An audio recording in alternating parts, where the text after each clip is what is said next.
And once again, we are here on Living in the 21st Century. Joining me today is Robert Nichols, and he's the co-founder of the Boston Trust Realty Group. And Robert, welcome back here again on Living in the 21st Century. It's all about real estate, so tell me what's going on now in the real estate market. Give us a little bit of forecast on how the atmosphere is looking. Well, first off, thanks again for having me on the Sure. show, Raul. It's always a pleasure to come meet with you Of and kind course. of chat it up about real estate That's right. here in the greater Boston area. So it's a lot of changes since we last met. I was predicting that the market would be declining. I'll be the first to say the market is still going very strong, and that I think it's fueled by lower rates. Rates actually recently went down, Okay. if you've been following what's going on in the news. And so from that perspective, it's created kind of a frenzy in the market, especially I'd say for the first-time home buyer demographic, you know, 500,000 to 600,000 and under, depending on what market you're in. And then other markets, that range could go up to $1 million and under for some of these buyers like Cambridge and Newton areas. But because the money's so affordable and cheap, Right. the buyers are very aggressively looking to get homes, and a lot of developers, a lot of flippers are out here providing a new, fresh housing stock for this region. As you know, most of our homes are built in the early 1900s. So Yes. anything that's renovated and meets the, the HGTV test, I call it, Right. is definitely moving very quickly. And so, even my office, my team and I, we just recently did a condo project in Dorchester. And as we had spoke about earlier, that project went under contract within less than 7 days, all 3 units at asking price or above. And so I think that's just very telling as to where we are right now with respect to the real estate market. Okay. With that being said, with the rates going down, those houses that are within the $1 million range, do you see more people actually qualifying at this time to afford those homes? So in regards to the $1 million market, I'd say from $1 million to 1.5, and even in some markets up to 2 million, still a pretty active group of buyers out there. But the higher up you go, Right. the smaller the pool of buyers that actually qualify for these homes. And so from that perspective, I think, and I know for a fact that a lot of those 3 million and up homes are sitting on the market, as I think the demand is not as high as the supply outpaces the demand right now. And so because of that, a lot of these high-end developers flock to doing those larger and more expensive type projects. Now we have an abundance of inventory at that space relative to the buyers. And so it's a very challenging market for some of my friends who do work in that space and do develop at that scale. They've been telling me the stories that even in the best parts of Newton and Brookline, the buyers aren't coming the way they used to. So they have properties that have been on the market for over a year with no offers, or the offers that do come in are close to $1 million below what the list price is, which just doesn't make sense to accept. So it's an interesting market, but that market is definitely, even cities like New York, Yes. we've clearly seen the high-end market has already pretty much turned. Well, places like here in Brookline, Framingham, Newton, Dedham, Norwood, when you come to think of it, these properties are, outrageous. Now, I'm not in a position of valuing a person's property, but when you look through some of the listings and see some of the photos of these properties, they are dilapidated, right? And I often ask myself, why are these homes so costly? Now, maybe the banks still have a hand on some and so forth. Or maybe it's the taxes they have to pay at the ending of the year for their properties. But is there anything you would like to say specifically to the government of most of those cities in terms of property taxes? Can they lower, do you think it'd be wise for they to lower the taxes on the properties that would enable people to be best qualified in purchasing a home, not knowing that they have to pay these overwhelming tax rates every year? What would you say in this case? Because I believe it have an impact on how buyers perceive what they're getting into. Absolutely. Right. So what would be your advice there on this? So the first thing I will say, as far as values go in this region of the country, I think it's agreed that it's fueled by education and healthcare, which leads to great jobs, great employment in this region. And as we know, Boston has really been aggressive with trying to attract blue chip companies, large scale companies to come to the city with tax incentives and other incentives. So that is fueling population growth in this region, which obviously is fueling values. And even at these higher paying jobs, there are a lot of folks coming in who are able to pay for these rundown, high priced homes and renovate them, gut them, and make them what they want to be. Even in some cases, demolish them and rebuild. And so as far as the tax question goes, you know, one thing that's interesting about assessed values, they chase market values. So I remember when the market crashed, it was an outcry from people all over the country, here obviously as well, to lower taxes. And obviously, you know, everyone, you know, would request, you know, abatements and reassessing and really trying to, you know, leverage the fact that the market is declining. So, you know, the cities and towns usually within a year adjusted them downward to a point where, you know, it fell in line to where the values actually were at that time. But they don't have a huge incentive to either. Because they want to get the revenue while they can. And so now that the market is on the rise, you know, the tax values have been trailing the last year. Now everyone's getting reassessed and now values are going up. Taxes get increased. And it does in some cases reduce the buying power of these homeowners. So it's a great question. I actually have had situations in the past, scenarios I've seen, where a buyer didn't qualify because the taxes were just too high and it took their monthly payment out of their reach based on their income.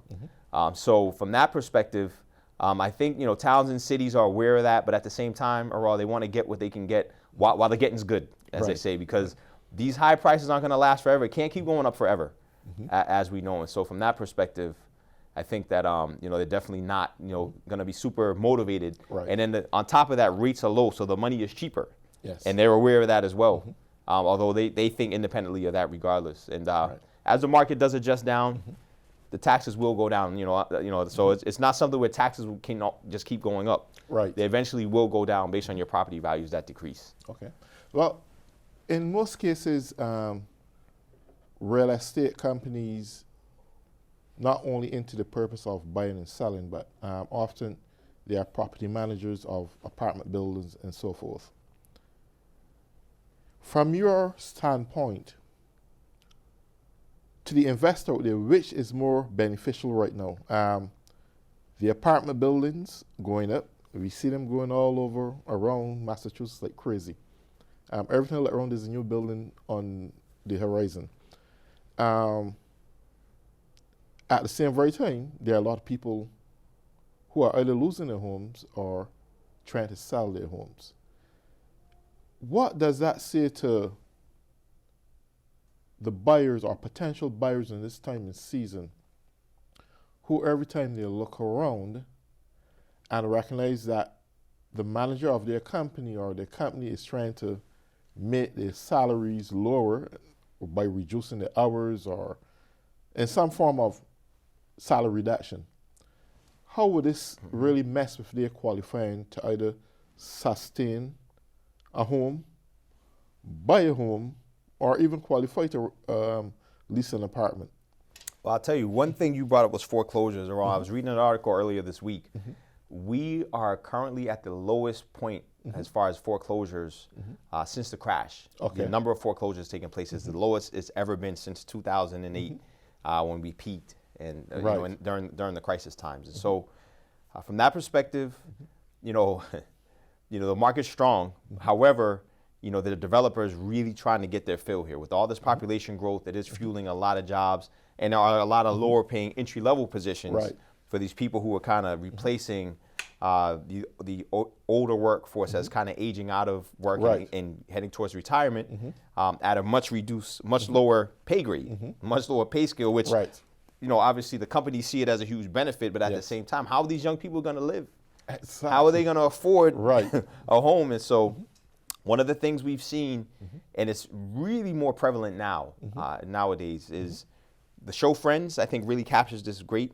You have couples in one bedroom, you have single guy, single girl in another bedroom, and basically it's a hodgepodge of people coming together because they can't afford a place on their own, but there's strength in numbers. You know, there's buying power when everyone pools their money together to pay for an apartment, and to a point where I've even seen situations where you have a couple with a child in one room in a 3-bedroom apartment, single individual in another room, and a single individual in another room, all coexisting in one space, which is very telling of the times. I think on one hand, yes, it is a fact of life, but at the same time, it is sad that economically, the incomes haven't risen to the level of the cost of living, and so and wages being the biggest factor in that.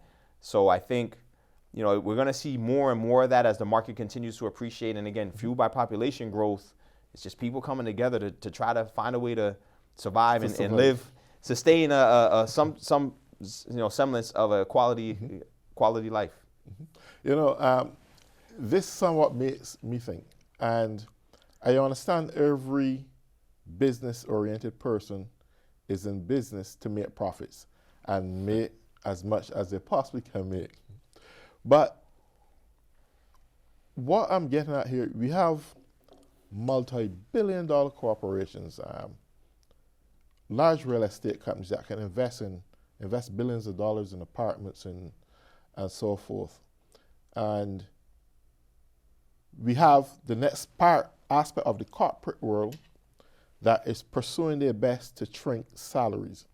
And I often wonder, we talk about the American dream, but when we have so many young people who face entry-level jobs and getting pay almost nothing, and they have to take like 3 or 4 to rent one apartment in order to survive, I don't understand the sense in it from the standpoint that on one other hand, we have organizations that's trying to pursue billions and billions in profits every year. And in another hand, we got the younger folks that's supposed to be keeping their companies up there, working for nothing. And how could it be in reality that you got a group of people, or a generation of people rather, trying to barely make ends meet by cooping up in one apartment building, just to pay one monthly rent, and infringe the rights of their productive life cycle. In other words, even though that person you just spoke about who was in this one bedroom for a little kid, I am quite sure she's out of she probably in her husband or a boyfriend or whatever the case may be, is operating in survival mode. Correct. And her dream of the American dream is far-fetched. It ain't gonna just happen unless you win the lottery or something. Could you, in some form, say to any organization, these big multi-billion-dollar organizations, that rather than trying to get so fat off of the lean of the land, I want to use that word lean because the land doesn't have much fat when it comes to minorities or the younger folks to give out any. They're actually broke. They're scrunting. The baby boomers and probably Generation X folks are the ones who got the better part of wealth in their hand at this point. Correct. But this younger generation that is coming out of college, and they feel happy and it's good to got a great education. But the real world, in this real world, isn't even affording them to pay back their student loans or to dream of the American dream of owning their own homes and comfortably qualifying at the bank that they can pay back a monthly loan without worrying 10, 15 years down the road that is a great opportunity or a chance that the bank have a lien on their home or get it picked right back up. I mean, that's a whole mouthful in one. Yeah, but I understand where you're coming from with the question, and I think there's a couple factors here, Raw. I think on one hand, what we are seeing for folks in that situation who do want to try to achieve the American dream, they're buying a lot further from city centers. So I was, I know we spoke earlier about this in Fall River. My office particularly, we really haven't done a lot of deals that far out of the city of Boston, my team and I.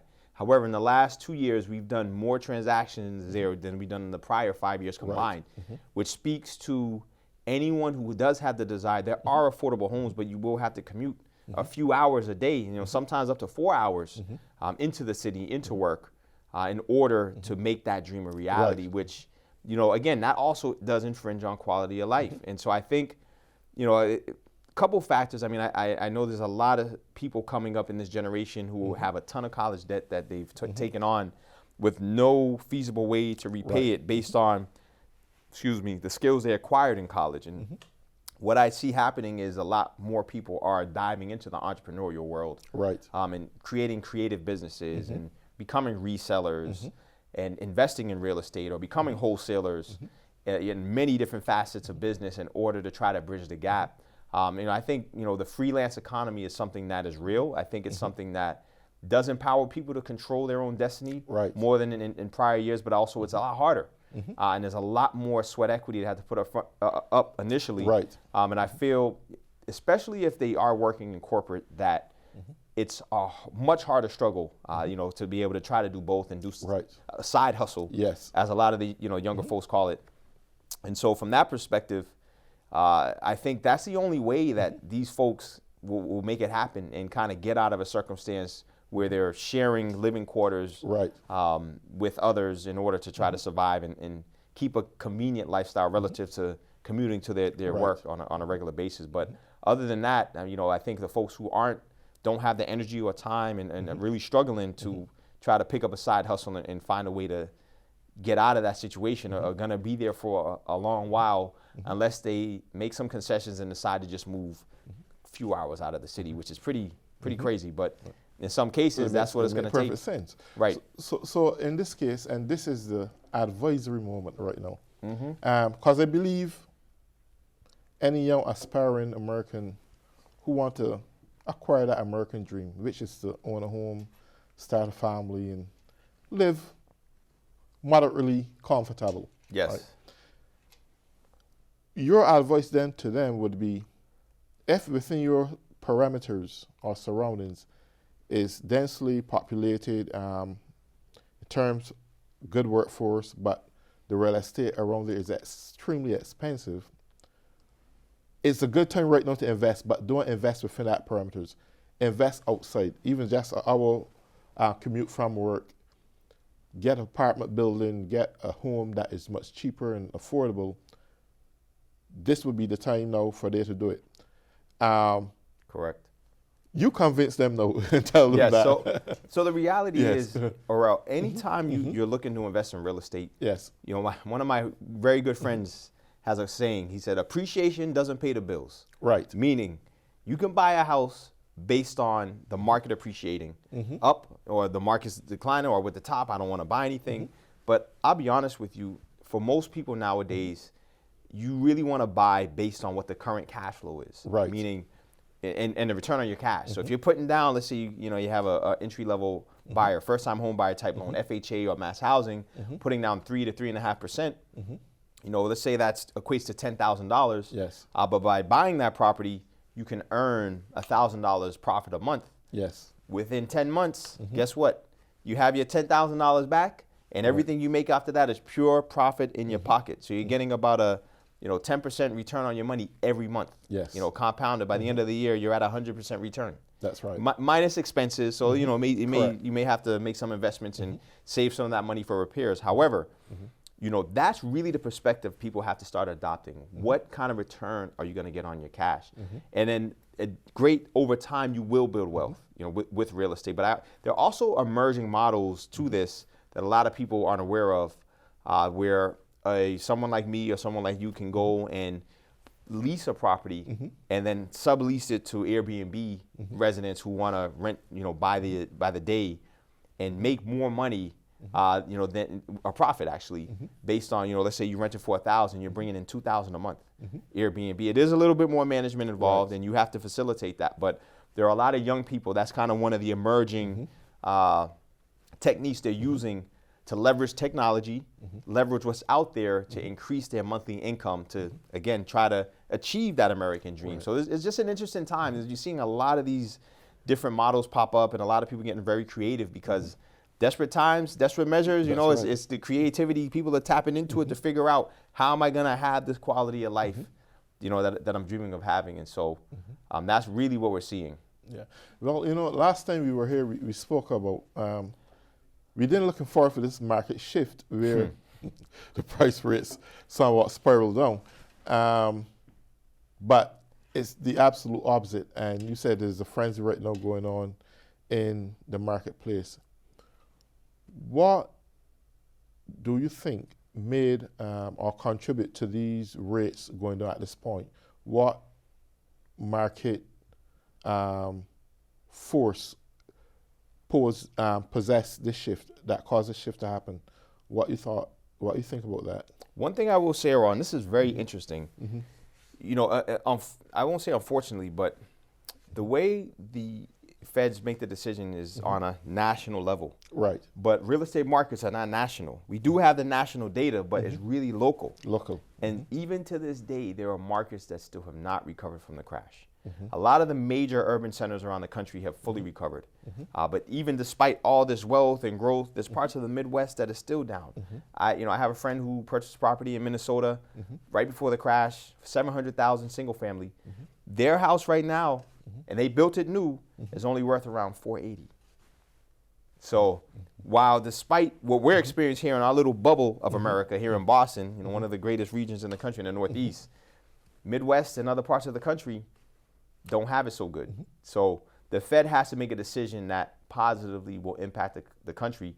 And one of the fears I have is that affordability will get so out of control in our region, despite other parts of the country being very affordable, but at the same time values are still down, that it's going to create mini crash or mini bubbles. It's interesting, but that's where I think, because buyers can only afford so much, especially if wages aren't going up, and developers are buying based on appreciation. So, this guy, just for example, I just said I did a condo conversion. I sold my units for $500 each. The next guy, he's going to do a condo conversion in the same neighborhood. He's like, well, if he got $500, I should be able to get $510 or $525. And then the next guy, I should be able to get $550 because this is where the market's going. There's going to be a tipping point. So when developers factor how they buy, they base it on what they can sell out at.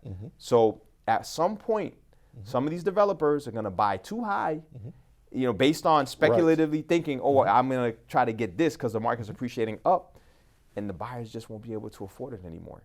And that's where I think we're going to see things start to change in that 600 and under market, here in the city of Boston, or 700 and under market. Yeah, so that's why rates can be cut and can be justifiably cut due to that. And also I think the other big part of that is lower wages. Just what people are earning it's not in line with the cost of living anymore. It's totally out of whack. So it's interesting. We'll see how this plays out, but eventually there will be a tipping point. There's no doubt in my mind. Well, since there's such a frenzy going on now, and people is going to be buying, I'm quite sure, considering the economic impact that may have on people's finances and so forth, what are some of the easiest ways a person can enhance the value of their property without having to be reaching too far in their pockets? Because you may buy a home where you have to put in sweat equity into it. You may not necessarily have all the money there available, but what are some of the tips that a person progressively can do to enhance the value of their properties, and which may be very impossible, and avoid paying higher taxes on their properties? Great question.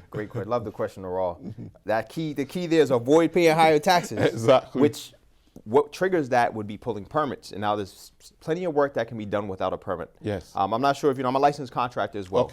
And so, one of the things that a lot of people think they need a permit for everything, any kind of home improvement project, but everything I'm going to mention right now does not necessitate pulling a permit. Tiling, countertops, cabinets, painting, no permit required for any of that. And a lot of people don't realize that. And so one of the things, we'll start from the outside in on a house. Some of the things you can do to increase your home's value without going too deep in your pockets and without triggering any kind of tax assessment change, first and foremost, landscaping. That's something a lot of people can do on their own. You can go on YouTube, get some inspiration, go on Pinterest. I mean, we're a visual society. The technology's never made it easier to see examples of what buyers desire nowadays and what's appealing to the eye. And so if you're willing to put in that sweat equity, clean up the landscaping. If we jump into the house, decluttering. You know, just have a nice house clutter free. These are the things I tell sellers before they want to sell their homes, Right. to really maximize the attractiveness of the home. Paint makes a big difference. Exterior paint, no permit required. You can do that on your own. And at the same time, it definitely can change the whole feel of the house. Interior, same thing. Retiling the bath. Again, if you're up for a home improvement project on your own, you know, it's stuff that you can do if you put the effort forward. Just take your time with it. Don't try to go crazy and, you know, do all this extra and little cuts. You know, just make it nice, make it present. I mean, subway tiles, timeless look. You know, that's something that kind of can spruce up any home, and it's timeless. It's not something that's ever going to look outdated. It's very neutral. You know, so those are just some of the smaller things. And upgrading your appliances, same thing. You come and you see an old dingy white fridge. You know, as a homeowner, a home buyer coming in, the potential homeowner, you know, versus a beautiful shiny stainless steel refrigerator, that's gonna pop, and people are gonna say, "Oh man, this is a nice kitchen." You know, it just gives that's it. right. That's right. And then just cleaning. You know, just really do a nice deep clean. And I'd recommend hiring a crew that knows what they're doing to really make the house shine. Clean the windows inside, outside. They bend them in, they clean them. I mean, all those little things are things you can do. And then obviously you can do the expensive stuff, totally redo the kitchen, cabinets and all that. But that may not be necessary. I mean, you could even paint cabinets. And there's many DIY, do-it-yourself videos out there that show you how to do that the right way. So I think those are really the things this spring people want to be thinking about if they're planning on putting their home on the market. Okay. So, I mean, we are coming to our last 2 minutes. What, at this point, because I know there are kids, especially those who just graduate and may find themselves a reasonable first entry level job and making some coppers for themselves, doesn't have too much commitments. What would be your advice to them right now in terms of telling them if you're going to buy a home to get into the market? Give them your final word, your advice on My that. final word on this is simple, Errol. Save as much money as you can. If that means living at home with mom and dad for a little bit, great. If it means getting roommates, as we talk about, great. But make sure it's done with a purpose of putting a certain amount of income aside in order to do that. And if you have the energy and the desire to do so, in addition to that, to kind of speed up the process, figure out a way to make money on the side. I mean, I think today's world is just more ways now than ever to be able to do that, whether it's digital marketing, whether it's, you know, Airbnb hacking or whatever it is. If you had that desire, get educated on what it takes to do that. You went to school to get educated for your career. The same is required if you want to adapt or learn a new skill that's going to help increase your additional income coming in. But really commit to educating yourself on that and saving. Those are the two biggest things I could impart on any young person coming out of college, trying to survive with the expenses that come with living in Boston. Nice. Well, on that note, thank you very much, Robert Nichols. Absolutely. From Boston Trust Realty Group. And I want to say thank you all for tuning in again on Wants on Living in the 21st Century. Thank you. Thank you, Errol.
Welcome to Understood.org, a free online resource for parents of kids with learning and attention issues, with personalized recommendations, tools, and expert advice. It takes less than 1 minute to find out if you may have prediabetes, and you can do it here. So what are you waiting for? Just go to the site.